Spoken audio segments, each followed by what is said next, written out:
Congratulations, you're another lucky no prize winner. You'll find it enclosed.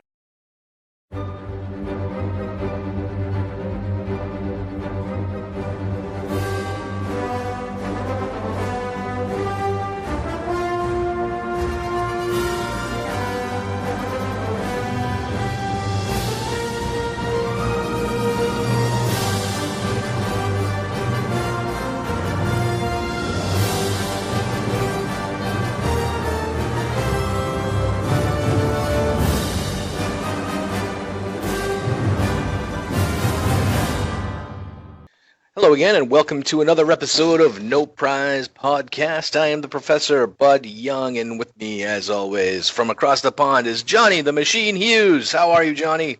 I'm very well. Let's just get it shouted out now. Go Kansas!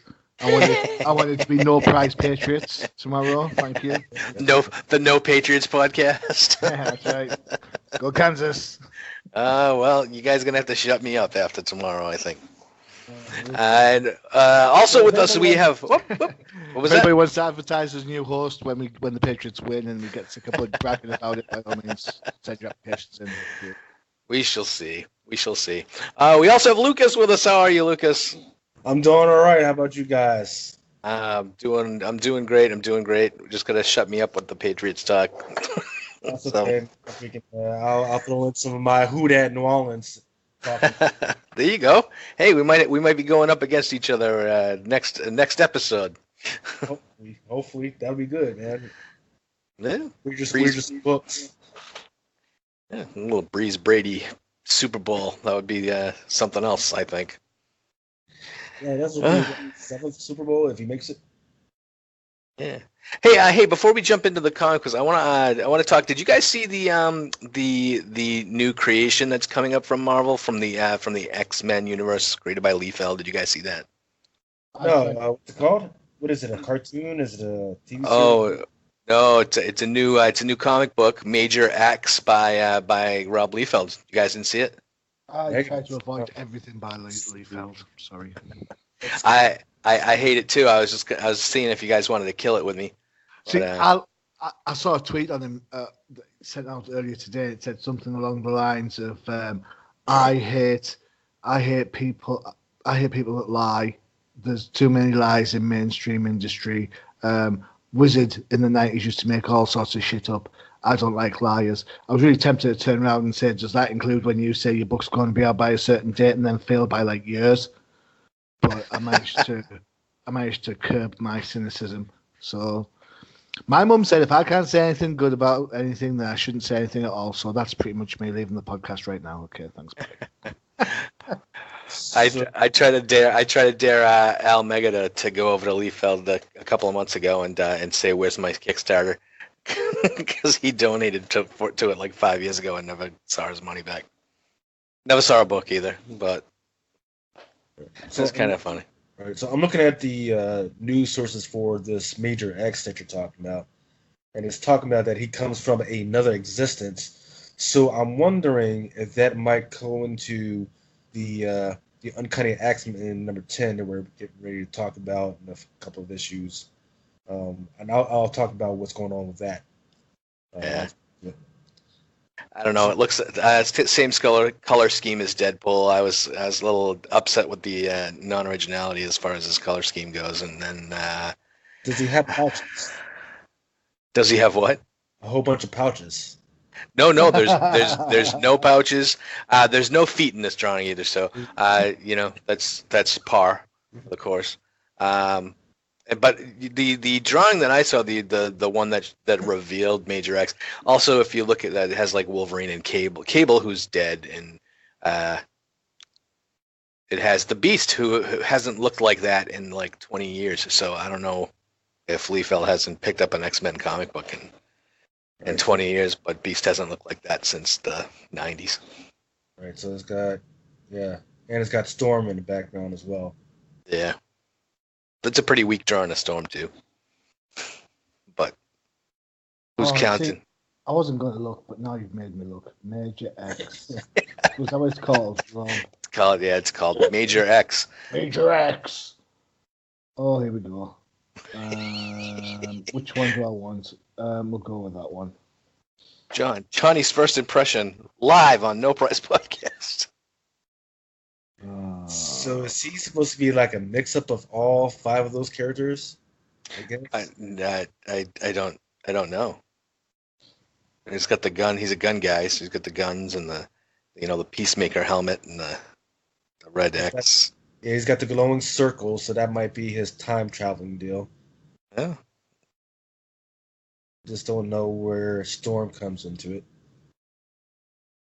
Or Deadpool, for that matter. Or, Well, with Deadpool, you got the guns and you got the sword, it looks like, in the background. I really, to coin a certain phrase, I don't think I'd be more whelmed if I tried. The review of Major X #1 coming soon to a No Price Podcast near you. I'm going to be away that week. I don't know which week it is because Liefeld's notoriously bad for hitting deadlines, but whichever one it is, I'm not going to be here. So April of 2019. That's going to be interesting.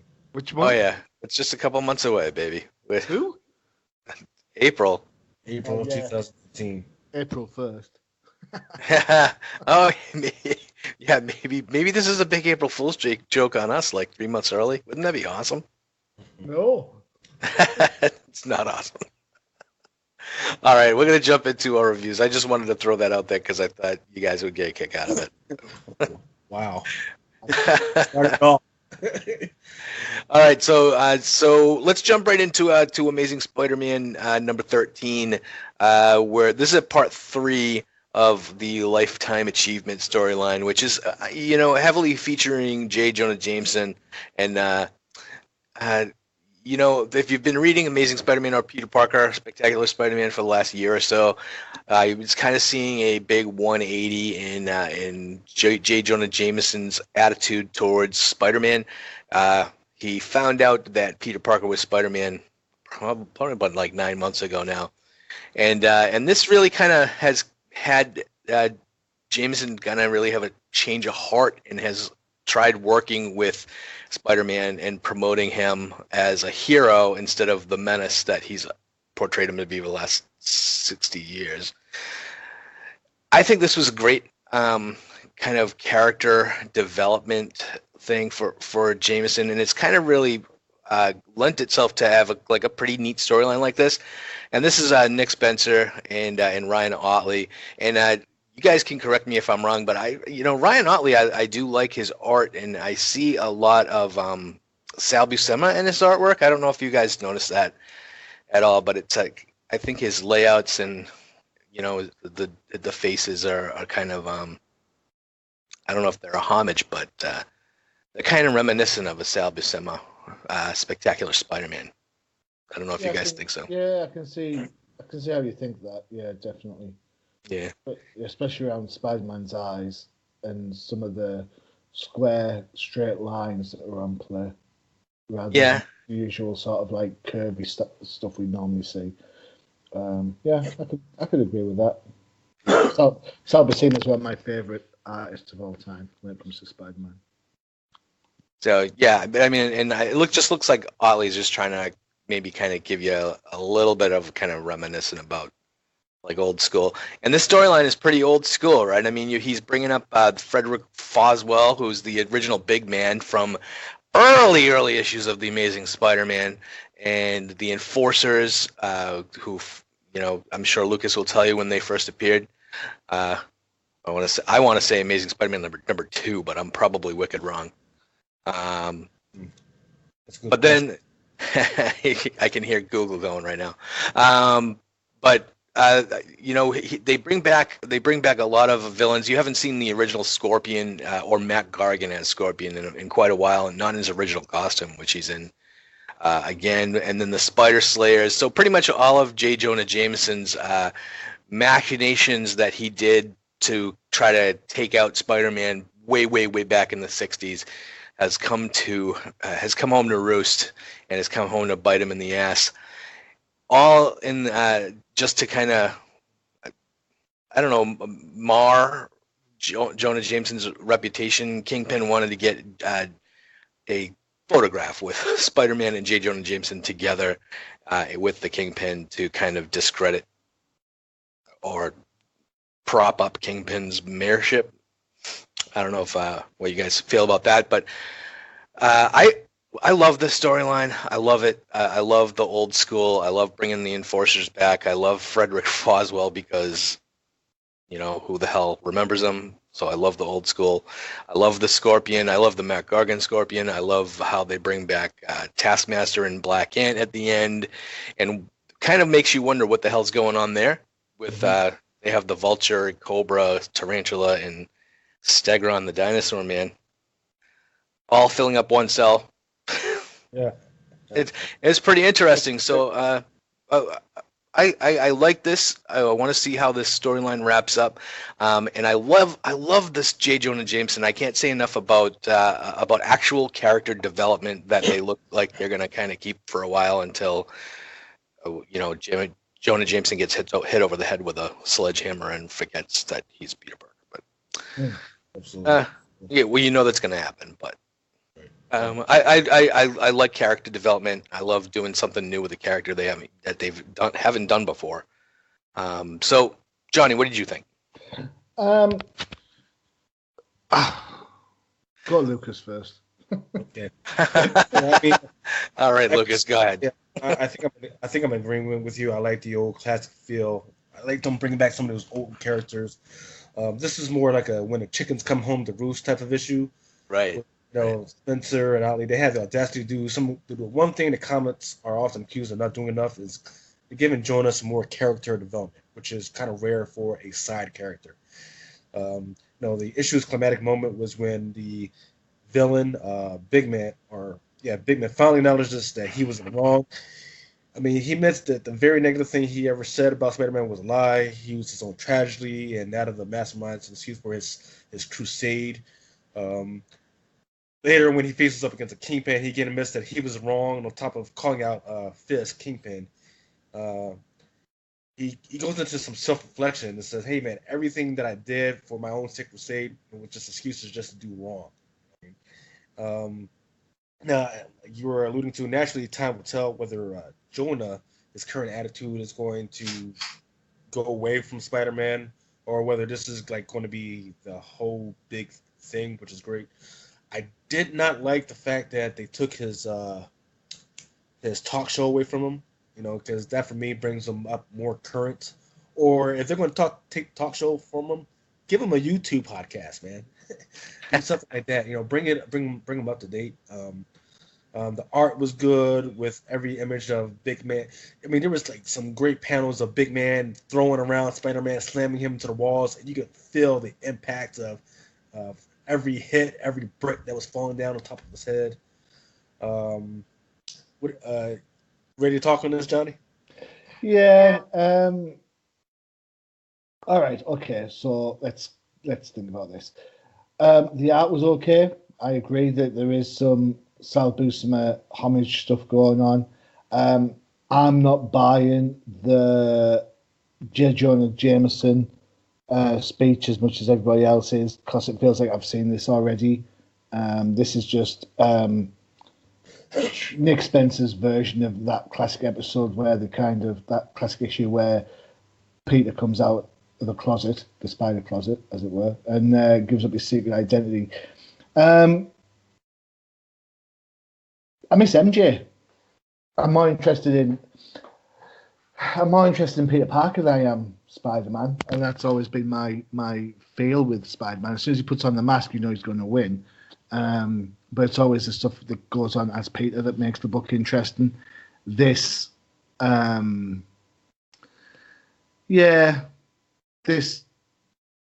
old school homage books, homage characters are fine, but no, I wasn't really enjoying this much as I enjoyed previous issues.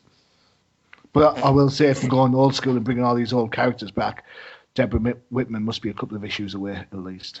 Well, they did bring back Nora Winters, so that could be like a hint that they might be bringing back Deborah Whitman. Bring back Deborah.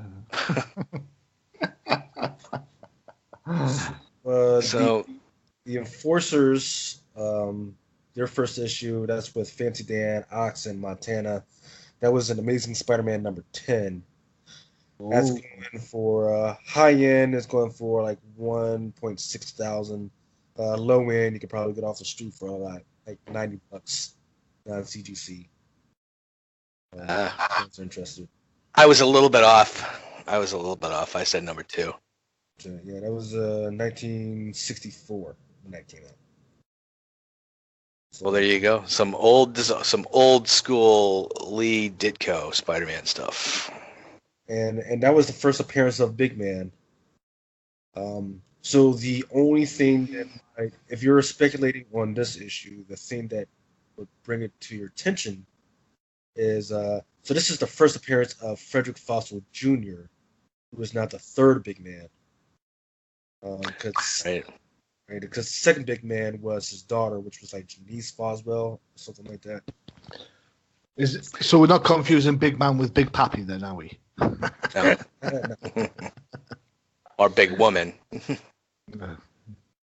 All right, so for me, Amazing Spider-Man number 13 was a huge flame on. I love it. Go out, buy it. I think Nick Spencer's writing a good Spider-Man, bringing back a lot of good stuff. Invisible Woman for me, I'm sort of on the fence. I can take it or leave it. So, Johnny, let me ask you. So your ideal Spider-Man issue would be broken up half and half between Peter Parker and Spider-Man? Definitely. Okay. Definitely. Yeah, totally. I think with the fact that they're going with multiple Spider-Man books again, I think there should be some focus on Peter Parker as much as there should be on Spider-Man. I agree with you. I agree with you there. It's no point having the same book twice. So different books can have different vibes, and they can go from there. So I remember back when Peter Parker Spectacular Spider-Man used to be kind of quirky and, pardon the pun, a little bit off the wall from the regular Amazing Spider-Man run. But no, Peter's a much more interesting character than Spider-Man. Okay. It's true. You know, I get it with you there. I think you need to have some balance, and there was zero balance in this issue. There was no Peter Parker at all. It was all a fight issue. Yeah, and not a lot of Spider issue either. It's like I've said this before. I don't know how people can understand that Spider-Man sticks to things. You know, right? It seems to me a Spider-Man book is just like, oh, I've used my web. And his web does absolutely everything. It's like Batman's utility belt. You know, it's bonkers. You know, it's like this material that dissolves in an hour can cover a wound and be safe. Oh, great, cool. Didn't know it could do that. You know, I want to see, if I'm going to see Spider-Man, I want to see him stuck to stuff. I want to see him on ceilings. I want to see him on walls. I don't want his spider sense always tingling and web shooters flying all over the place like there's some sort of crazy thing. You know, come on. You know, at least back in the old day, they explained how he could make different things with his web shooters by tapping his fingers certain different ways. Don't even bother with that now. It's like, oh, I'll spin a shield. But never mind. I'm too grumpy and too old school. That's my problem. I guess I don't want to hear what you're talking about when the new Spider getting stuff. Did you end up going to see Spider-Verse, Johnny? No, we went to see Bumblebee instead. What? Oh, you went to see the Transformers movie? Well, see, I'd like to say it's my wife's fault, and it absolutely totally is. Mrs. H is not a big animation fan, so hey ho, I'll just wait till it hits the good old DVDs. And I've got to be honest, I bought into all the hype about the Spider-Man PlayStation 4 game. I bought into it massively. My wife bought me it just before Christmas, and I've played it, and I stopped playing it on Boxing Day. I haven't switched it on since, because basically it's Arkham City, basically, with just Spider-Man instead of Batman. You know, and I'm like, well, that's not quite what I wanted for a Spider-Man game. I'm just wary that the Spider-Verse is going to be exactly the same, all hype, no trousers. See, I have the Arkham City game, but I have it on what do you call it, the VR glasses, and I happen to like it. I love Arkham City. Don't get me wrong. I Yeah. absolutely love Arkham. I love the Batman Arkham games, but So I'm wondering if Spider-Man is in VR. I don't know. I'm gonna check it out because I did promise my kid I was gonna buy it for him, but I haven't bought it yet. Uh-oh. It's this sort of stuff that Daddy got turns. it today. It's this sort of stuff that turns kids rogue. Well, I have to tell you, I saw Spider-Verse and I thought it was pretty good. So, and I don't like Spider-Geddon or Spider-Verse or anything in the comics, but totally worked. It's kind of like how I like Deadpool in the movies and hate him in the comics. I think it just worked. So, when you have something that I think works, whatever gets more people to see it and whatever gets Spider-Man more fans, I'm all for. So, anyhow, let's jump into Black Widow #1. Black Widow, baby. So, Johnny, this is yours. So let's go. So it's not been that long since we've had a previous Black Widow book that came out. So Marvel are back at it again. Where it once failed, they're going to keep trying again. To me, it seems a little bit of a, oh my God, she's going to be in the new Avengers movie, so we've got to do something. That said, I did really enjoy this book. It's written by Jen and Sylvia Soska, who are directors of some crazy cult movies, including American Mary. Watch it. Kids, don't watch it. There you go. The art is by Flavanio. That's how I'm pronouncing it. You can laugh all you like, but I'm going with it. Color artist is Veronica Gandini, and lettering is by Joe Caramanga. Oh, he does everything. Oh man, This guy. he's all over the place, isn't he? He's Yeah. great. Yeah. So basically, it's Black Widow. She's still dead, but she's not really. She's helped to stay dead. She decided to help the world's most famous superhero, in Captain America, who's having a bit of a PR problem, to say the least. What I like about this book is that it deals with one of these things that never seems to be dealt with in the Marvel universe, and that's ramifications. Ah. Yeah, so you've got like from page one, it's like, oh, Captain America, the Avengers Wakandan. Is it this? Is it that? And then you've got the whole, there's an evil Captain America around, and so on and so forth. And then you've got Black Widow showing up and doing a thing. And then, of course, the big kick in the teeth is, oh, by the way, Steve, you killed me. So, hey ho. And off she goes off to my favorite place in the whole Marvel universe. Madripoor. Check it out. So for me, it has got that Marvel style of humor that's supposed to be like really popular right now that really makes me roll my eyes every time I read it. It kind of works here because you expect, thanks to Scarlett Johansson's pithy attitude in Winter Soldier, more than anything, I guess, the movie, you expect that level of sort of dialogue and bantering, give and take sort of stuff. So yeah, I thought it was a really fun book. It didn't take itself too seriously. I like the fact she's dealing with the fact she's dead and that Captain America killed her. The art works in a cartoony kind of over the way. In fact, she probably does more sort of spider poses than Spider-Man does. So throughout the book, which is kind of cool. I will have to say that I have a soft spot for the Black Widow. One of the very first comics I bought when I was a kid was the Marvel Team Up book. I'm thinking around number 83, where she's sort of like concussed and she doesn't know who she is, and Peter Parker finds her and stuff. So I've always got a soft spot for Natasha Romanoff. But no, I really liked it. This book is a huge flame on for me. It's by far one of the more interesting Marvel books I've read so far this year. Boom, there you go. We're only 2 weeks in, but there you go. So yeah, I liked it. Some of the art had a bit of a John Romita feel to it, which isn't a bad thing. John Romita Jr., not Senior. Just going. So there you go. Flame on. Lucas, what did you think? Well, so it's not really professionally fair for me to review this book because I'm a big fan of the Soska sisters, both Jen and Silva, for their work on movies. Because like you mentioned before, they've done American Mary, but they've also done like Dead Hooker in a Trunk and Cena Weave the Two. They've worked on a number of titles like Groot of America. Oh, excuse yeah, Groot America, and they did the Thanos annual, which was really good.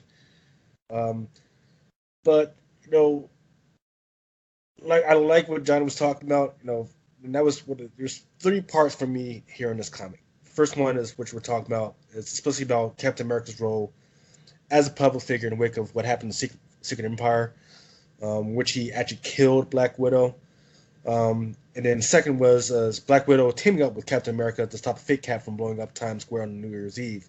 That kind of rubbed me a little wrong way because there's so much Cap when this is supposed to be a Black Widow book, you know. Totally agree with and, I can see your point on that one, definitely.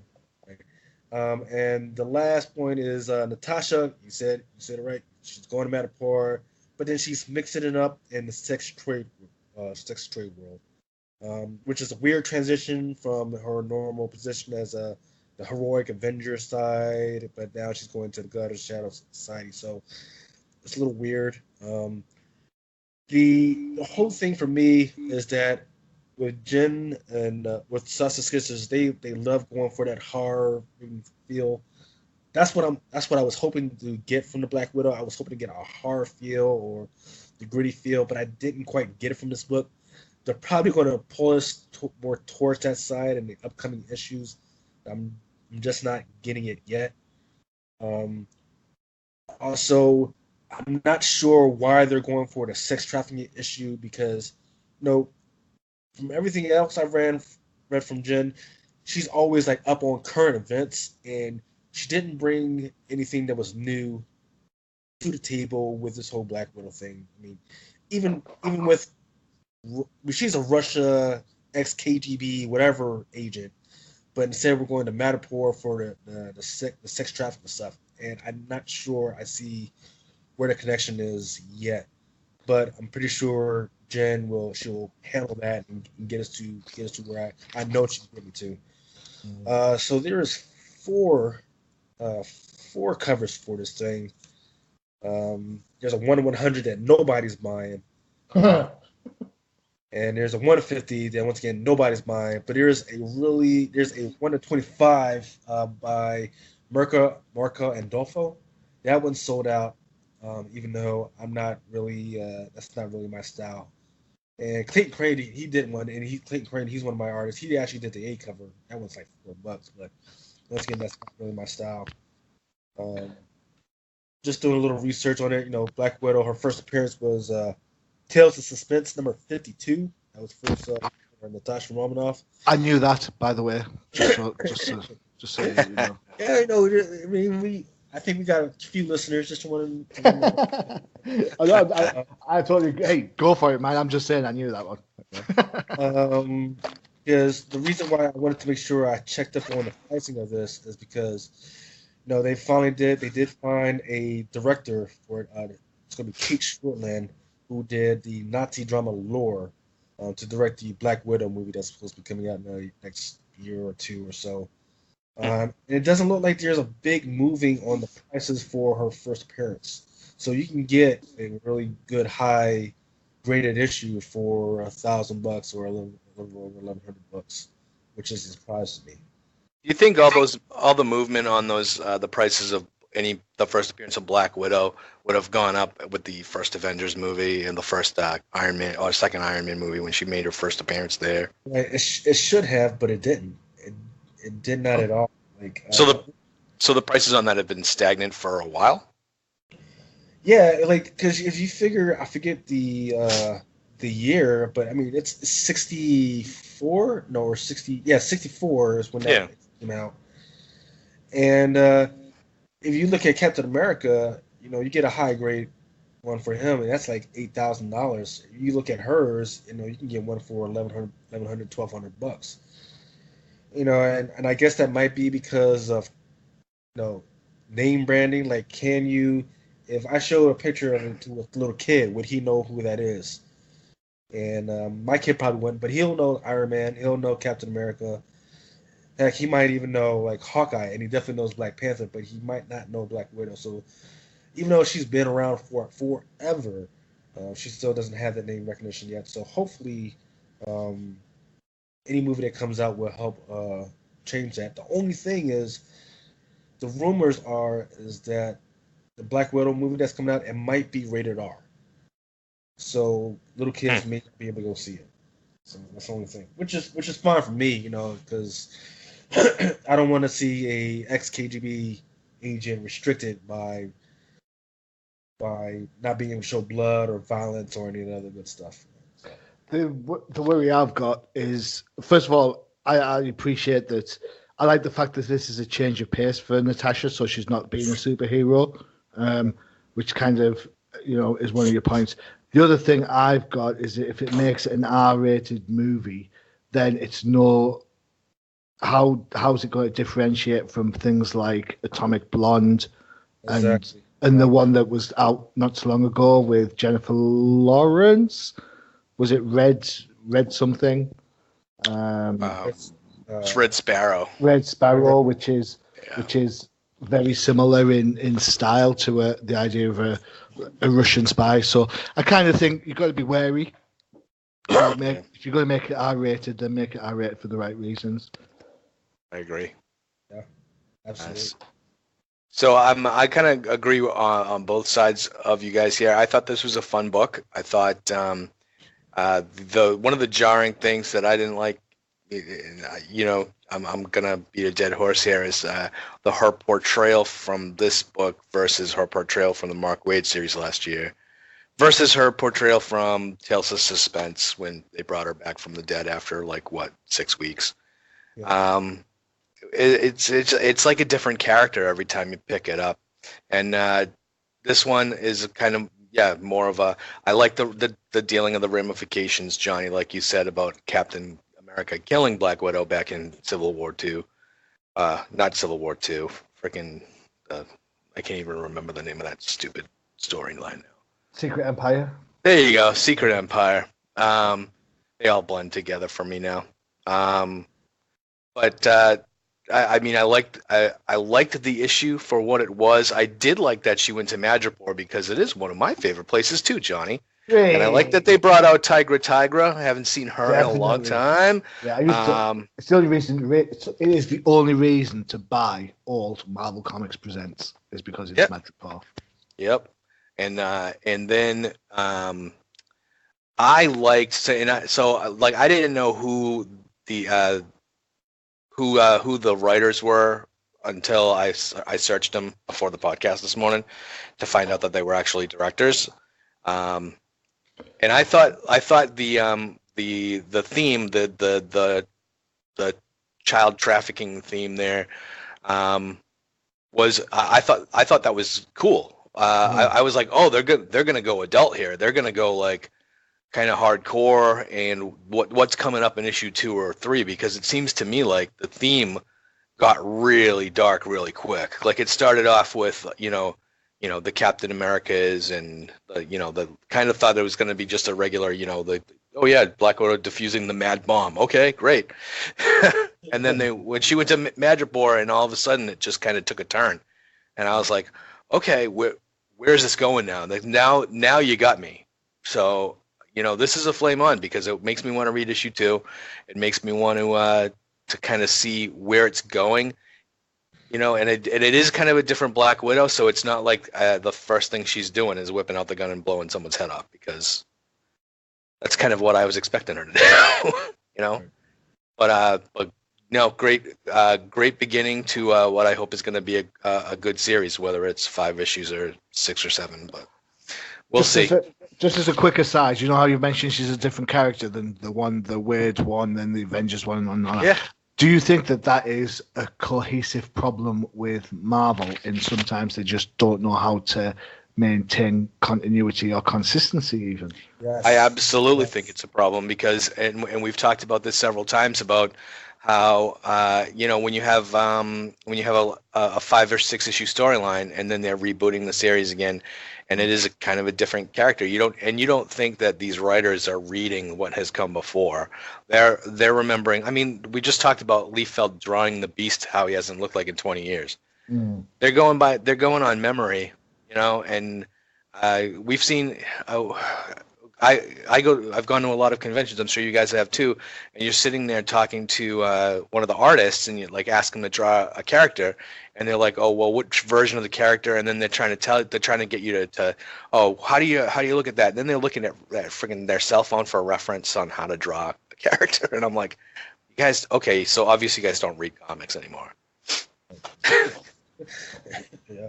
So it's. Ooh. I kicked a bit of a wasp's nest there. So I agree with Well, you. I agree with you on the continuity, and I'll tell you why. So we're talking about the child sex trafficking thing, right? Yeah. Um, the fact that Captain America didn't go with her to Madripoor tells me vibes because, and this may be penalty of me having to read so many books, is that he's actually doing another child kidnapping thing in the Miles Morales book. So if they were smart, they would have somehow melded the two storylines into each other, and that would have been the reason why Black Widow would eventually make her way to Madripoor. See, Lucas, you've fallen afoul of one of my absolute pet peeves. And I've said this on a number of podcasts, whether it be Marvel, DC, whatever. It always seems that somebody comes up with a great idea. So they'll say, oh, I tell you what, why don't we have a good superhero, like a morally sound superhero, get involved in a sex trafficking story to give it a good contrast? At the same time, somebody says, ooh, do you know what we should do? We should put a morally ambiguous character into the sex trade to see what happens. And you're like, oh my God. And I'm sure Bud's going to turn around, he's going to whip out the Wrecking Crew again, because it seemed like every book we picked up last year, it was like, hey, check it out, the Wrecking Crew are in it. And you're like, you know what, I've read this book, they got captured, how'd they get out again so quick? It's just one of those things that kind of, the powers that be just have no consistency. Gone are the days where the big bosses and the big two think that people read every single book. You have to read the book in a vacuum. There's no such thing as the Marvel universe anymore. There's no such thing as continuity between books. You just have to take it on faith that the Wrecking Crew can fight absolutely every single person in the Marvel universe twice in 1 year. And then, Twice in 1 month. Well, no, it's seriously true. Though they have not had an appearance yet in 2019, it is only week 3. So. All right, so we seem to all like Black Widow, yeah? Yeah. Flame on. There we go. I didn't like this iteration because I'm expecting a different storyline from Jen. So it's a bit of a but I think she's going to make her way to it. It's just didn't make it in this issue yet. So yeah, I'm waiting with bated breath for her to actually bring it out right now. We'll see. I mean, usually with these first issues, you got to give it a couple of issues before you kind of make a decision on the overall story. Yeah. Which is funny. That's exactly how Marvel do it. Was should we keep it or leave it? Oh yeah, they know by the end of issue 2 whether or not they're going to keep publishing it, right? So, unless it's a Star Wars book, and then you never see the light of the day. Woo. Yeah, we're sorry. We told you that you were going to have 8 issues to tell your story, but now you have 5. Wrap it up. All right, let's jump over to this dumpster fire of Uncanny X-Men number 10, and we're going to let Lucas take it over. Okay, so X-Men Uncanny X-Men number 10, written by Ed Brisson and art by Per Perez. Ed Brisson, he's worked on Extermination. He's worked on the Uncanny X-Men Annual and a bunch of these Uncanny X-Men books, and the X-Force. He worked on X-Force 31. So to give you some context, what we're talking about, the final part of the X-Men, this is summer storyline. It's got one hell of an ending. X-Men. This is an alternate universe. Snake Ray. He's come back inside the world. He's trying to change it to be a utopia. But in a strange twist, he wants to bring about the Age of Apocalypse, complete with his Horsemen of Salvation. I think their first appearance was this Uncanny X-Men number 1, I believe. Yeah, Uncanny X-Men number 1, or was it number 3 or something like that? So Legion knows the world's a little off, and he's been trying to use his powers to get most of every member of the X-Men to stop him. I've complained before that there was way too many X-Men in this book. There was like 30 X-Men. Plot wise, this issue is little more than the big end all battle and some little monologuing until the final pages, which really lays the groundwork for restructuring Mutant Kind. So spoilers, I'm going to give you 10 seconds to pause it, fast forward about 2 minutes, because I'm going to give some big spoilers. All right. Long enough. Spoil away. Yeah. Okay. So in this book, he basically gets rid of all the X-Men, right? So in this particular universe, there's no more mutants, and as a result, everyone is volunteering their children to take this anti-mutant vaccine. Now, here's the deal: they may have missed one person, right? And there you see, there's like the last panels. There's this one guy with a hoodie, and he's got these red sunglasses, which I'm taking to mean that this is supposed to be the beginning of the return of Cyclops. Da, da, da. Sorry. Yeah. So so basically this issue is supposed to lead us into an upcoming series. I think it's in April or is it next month? Yeah, I gotta look that up. It's called the Age of X-Men, which will show us a potentially perfect world where Nick Ray, without any created by Nick Ray, without any persecution of humanity, as part of the Age of Apocalypse. Although this is not a sequel to it, there's more, including Brave New World 1984 and all this other stuff. So we're basically being shown a world in which mutant kind is no longer an endangered species, which is basically Xavier's dream realized, right? And the real reason why it's realized and why there's no more mutant persecution is because every person in this universe is going to be a mutant. Which is weird because I could have sworn there's this other comic out there, and I don't remember what it is, but there's this other comic out there where everybody is a mutant, or either a mutant or has superpowers out there. So I feel like that's going to be a copy of something, but that's the way I feel about it. So what did you guys think about this issue? Well, so that thing you're thinking about, it reminds me of the plot to The Incredibles when I can't even remember the name of the bad guy. What was the name of the bad guy in The Incredibles? The first one. I can see him. Yeah. Oh, what you call him, man? Well, that was this whole thing. Anyway, his whole thing is was I'm gonna make everybody in the world super, and then nobody will be. Right. So that's the whole plot, right? Yeah. Yeah. So this whole issue and this whole 10-issue series has just been one issue after another for me. I mean, it's the Avengers. The Avengers did it better last year with their No Surrender weekly. That was a lot longer. It was 16 issues instead of 10. But there's been every page you look at, it's like, what the heck is going on?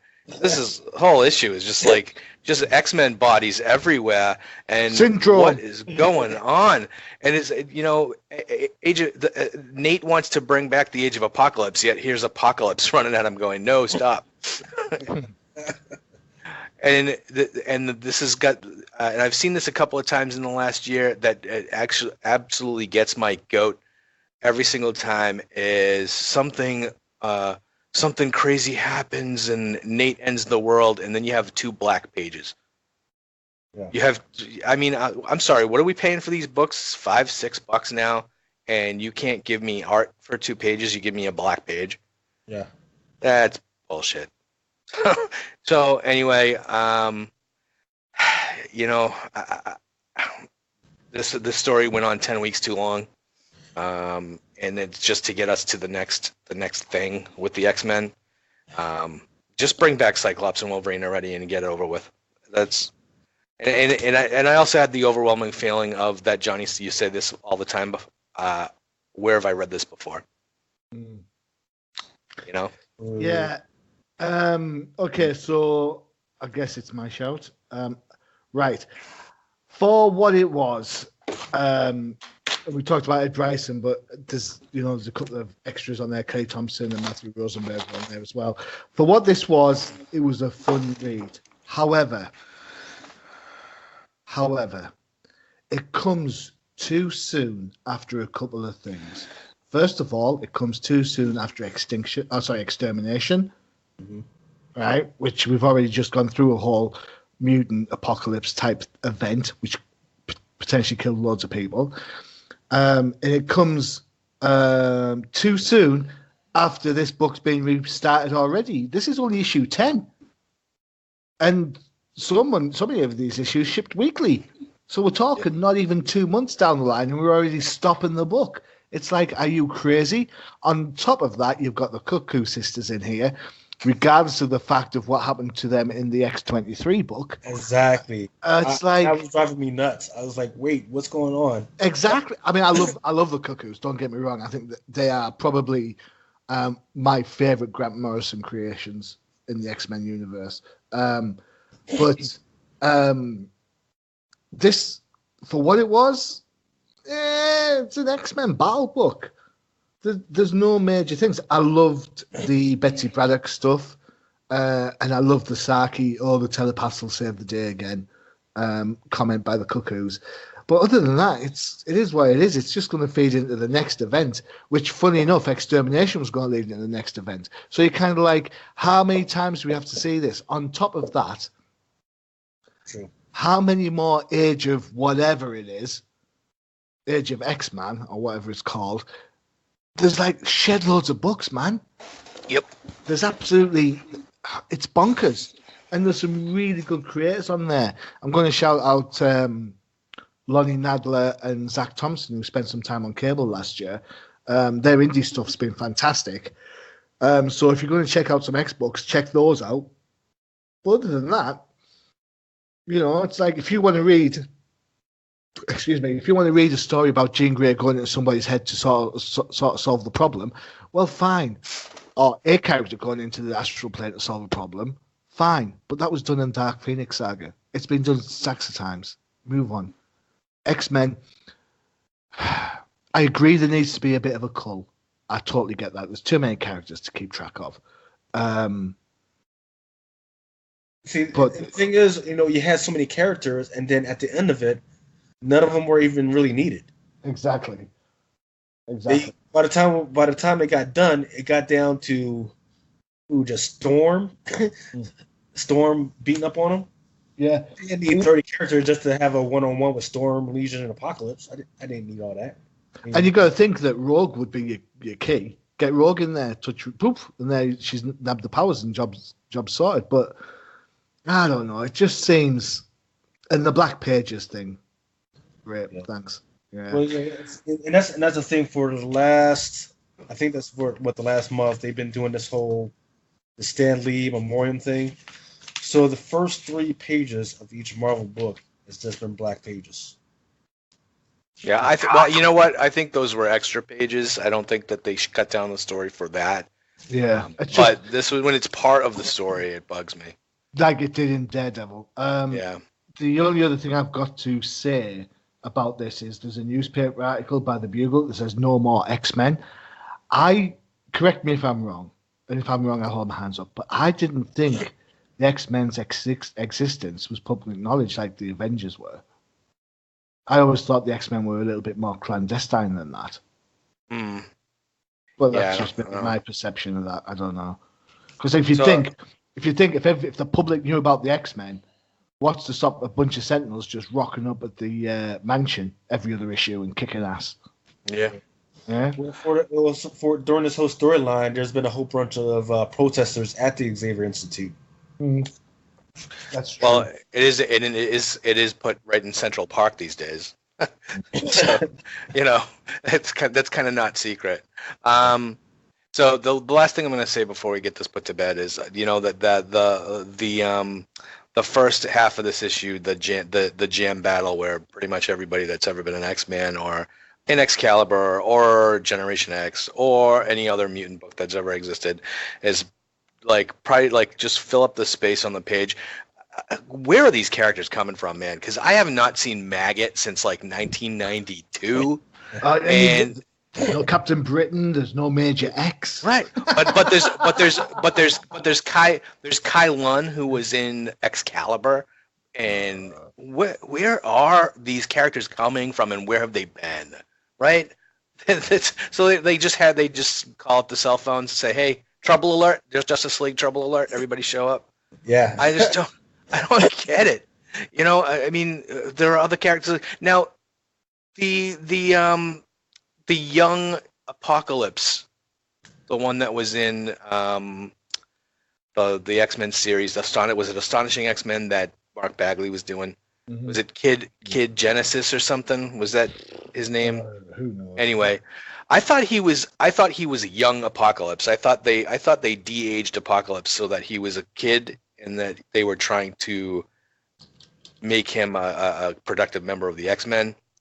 But he is sitting here on the same double page spread as the actual Apocalypse. So I was like, okay, I don't get it. So you tell me, Yeah. I think it was just silly, and I think that the artist kind of took over, kind of got ahead of himself. I can get away with drawing Maggot, and not just in the background, but he's on the front. He's like a friggin' splash page in the last issue. Whatever. Anyway, I'm done talking about Uncanny X-Men. I got one more thing. I just wanted to quick talk about the variant covers. Mhm. Go ahead. Yeah, so there was 3 covers. Was there a Maggot cover? No, there was not. Okay. Let's see. I don't think so. Anyway, so there was cover A by Giuseppe Camicoli, one by John Taylor. That's an action figure cover, and one by Dave Finch. They're all $4.99. However, the Dave Finch cover, which is actually a pretty good cover of Wolverine, that one's currently going for $40 right now. So if you see it in your local LCS, your local comic book shop, you see that Wolverine on that Uncanny X-Men, pick it up, and you're going to make 10 times your money on that one. The only problem I have with it is that, hey, it's a great cover, but there's no Wolverine inside the cover. I was just about to say that. So, yeah, Nothing. They like to do that. Yeah, so what do we got next? All right. So next we're going to do the first issue of... Quickly. Sorry? Quickly. So where are we at? So you're a clobber on this. Lucas, Oh, yeah. where are you on this? What's your rating on the Uncanny X-Men? Is it a yeah and yeah? Well, so for me, for all the crazy build-up and the 30 or so freaking X-Men, and then all of a sudden they got rid of them all in one swipe. That one was worth it to me. So that was a flame on, even though it's got so many issues across the storyline. I'm going with an he made it worth it. Okay, I'm going with an Invisible Woman. I can take it or leave it. There you go. All right. Yeah, and if you couldn't guess, I clobbered it. Yeah. All right. So let's go into the first issue of The Invaders. And this is the writer's Chip Zdarsky, who's been doing quite a bit of work with Marvel lately, and artist Carlos Magno with Butch Guice, who I'm a big fan of Butch Guice. And you see, I have problems with names. Yeah, this is a problem. With colors by Alex Guimaraes and letterers VC's Travis Lanham, not Magnum, whatever his name is. Everything else, Joe Caramagna. So, this Namor's been kind of featured a lot lately in the Marvel Universe through Avengers and who is it? X-Men, the X-Men Red. And here we are with a kind of a follow-up with a kind of his characterization is consistent with his recent appearances in Avengers, where he's kind of turning into a war against the surface world. They do bring up the fact that he murdered some shippers back in the pages of Avengers. So this very much is kind of a continuation of that. Captain America actually makes a mention to Tony Stark at the end of this issue that this is an invaders problem, not a Avengers problem. So that to me, like, thank you for a little bit of continuity. Thank you for kind of like referencing what's come before. But I do love the flashbacks, and they utilize the flashbacks, if you remember, in the Ed Brubaker's Captain America run, that I thought was great, because you have these characters that have 60, 70, 80 years of history that they're around. And I think a book like Invaders, where the original characters, Namor, the original Human Torch, Jim Hammond, and Captain America, were all in World War II. Yeah. You need to see kind of the flashbacks of stuff that they've seen and stuff that they've done. And it was good to see. So Namor, who worked with the Allies in World War II, actually having kind of like a camaraderie relationship with some of the soldiers, and then showing like a few of the soldiers getting killed in battle, and Namor really kind of taking it hard. Which, at first you don't know if that's going to come back, but it does by the end of the issue, where Captain America visits one of the survivors of that battle and finds a photograph, which is, and this is what I think is cool, because when you can do continuity or maybe retcon or add to the storyline like this, I think it's acceptable.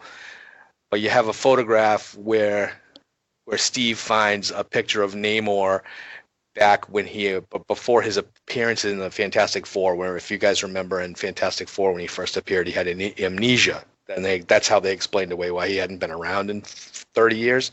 Mm-hmm. Okay. But they have the picture. The picture shows him standing with Professor Xavier on the docks. So that kind of instantly said, "Hey, what's going on here?" And who knows? It could be nothing, but I imagine it's something a little more sinister than that. But I thought that was really cool and kind of sparked a little bit of a mystery. And maybe this is, whatever this story is going, whatever they're going to do to handle Namor. I think it's interesting. And you see at the end of the issue that Steve is bringing in Winter Soldier. And Captain America is looking at his, I guess, Captain America armor, right? That looks like Iron Man made for him. Yeah. Yeah. So I think I think this is all good things. I've seen a lot of good stuff out of this issue. I'm looking forward to the next issue. And I don't know what Lucas, what did you think of this issue? Yeah. So so remember how, I forget which book we were just talking about, where it doesn't seem like Marvel has continuity on some stuff. Yeah, this looks like they actually were trying to have continuity when it comes regarding Namor, because, like you were talking about with the Avengers, X-Men Red, and Defenders, they've been talking about Namor, or they've been going up against Namor, and Black Panther. He's been. If you haven't been paying attention to Avengers, Black Panther, he has specifically been building up his own little force of Avengers that might, when they had to go up against Namor. And Namor, in this side, he's been building up his crazy little force to go up against the surface world. Namor has been known for being kind of a dick. He regularly threatens to lay waste to the surface world. He's, like I said before, he's been preparing a massive army. He wants to launch a crusade against those who live on land, despite his decades-long alliance with the rest of the invaders. But it looks like in this one, Chip Zdarsky, he's looking to portray him as this man who's been coping with the emotional devastation of his experience in war. So he's trying to give context of, yeah, he's a dick, but he's a dick because of this, and this. And not only is he dealing with the emotional devastation of losing like half of his unit or whatever, but he's dealing right now with dissension among his own ranks of some of the leaders of the water world, and some of Atlantis' oldest and fiercest warriors doubting their half-human king and thinking that he's crazy, and they don't want to follow this guy right now. Because they not only do they think he's crazy, but they don't like the fact that he's half human and that he proposes to lead them all. But he's showing that, hey, if you don't go with me, you're against me, and I will swat the hell out of you and lay waste to your world. The art is absolutely great. It bounces back and forth in between flashbacks with the old school comic book art, and it brings it, and then it flashes it to future with some great art, popping colors, and all that other good stuff. And there are some gory, realistic war scenes that are straight out of that are just ready for that great cinematic style, and I would kind of like to see on the big screen. What did you think about it, John? Um, I really like Invaders, the original run. I think it's quite a quirky little idea. I like the history of this book. I like kind of the flashbacks more than the present time stuff. It has a gritty feel to it. The art, which really works, because war is dirty, no matter what people say. It's not glamorous in any shape, way, or form. Unless, of course, it's Star Wars, and then what the hey. The present day stuff, Nemo's always in a pity mood with somebody down the line. Again, we don't know which Captain America this is. We talked about kind of like which Black Widow is it, which Captain America is this. This one seems to be like the All Is Forgiven Cap versus the one that was in Black Widow. So it's an enjoyable read. I think for me, the problem, if there is a problem with this book, is that the artwork from the flashbacks to the art to the modern day is so different. It can be a little bit jarring at times. Sure. It doesn't feel cohesive, which is, I guess, if that's what you're aiming for, that's fine. But no, I thought it was an enjoyable read. I'm intrigued as to what's going to happen next. The problem with the Invaders, I guess, as a whole, is that because Neymar, as you said, is a bit of a dick, then it's hard to like him or to agree with him on anything. So even when he's like mourning the death of his friend, you like think, no, stop being a douche. It doesn't work so much, I guess, when you're trying to play nice with the character. For me, the books of Mr. Fantastic, it's a bit of a stretch. I want to see how it goes. I do worry that Marvel are spreading their Captain America butter a little bit too thin with all the various books that he's in now. So we'll see how it goes. But yeah, Mr. Fantastic, quietly enjoyable. There you go. I thought it was a flame on. I think first issues generally, I usually have to say let's give it a couple of more issues before I make a decision. This one has me from the get go, so flame on for me. That's a historian element in you, though. It's totally true. Totally true. You're thinking with your old Invader's head, not your new Invader's head. I totally am. Yep. For me, it was a flame on. I was intrigued by the art. I was intrigued by the mystery of what's coming up. There's about 7 covers for this thing. Butch Gucci did the regular cover. Alex Ross has a cover B, which is amazing. Then there's a couple covers by Joe Quesada. The G cover is like a 1 to 300, I believe. There's a Muka Sayan, there's a Scotty Young, and there's a Frank Robbins. They're all okay covers. They're all okay, pretty covers, but Alex Ross is definitely the best one for me. But I'm definitely going to keep my eye out for Vader's number 2 and see what that's all about. I just want to say right now, his name, the artist, to me, it's Butch Guice. That's how I would say it. Oh, okay. And you might be right. I don't know. If he wants to come on to the podcast and tell us, how do you pronounce your name? Yeah, Butch, come here and tell us what your name is.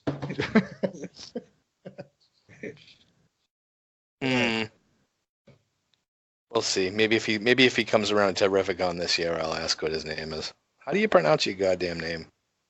Yeah, I wouldn't use the goddamn word if you're trying to ask for information. I might. All right, so for time constraints, we're going to drop our last review, but that's okay. You wouldn't have liked it anyway. All right, so join us next week, or in 2 weeks. We'll be roaring into February with Marvel, and we'll see what future holds for our favorite heroes. But for No Prize Podcast, I am the Professor Bud Young, along with Johnny the Machine Hughes and Lucas, who needs a nickname. OBB of comics, man. That's all. All right. We'll see you next week. All right, guys.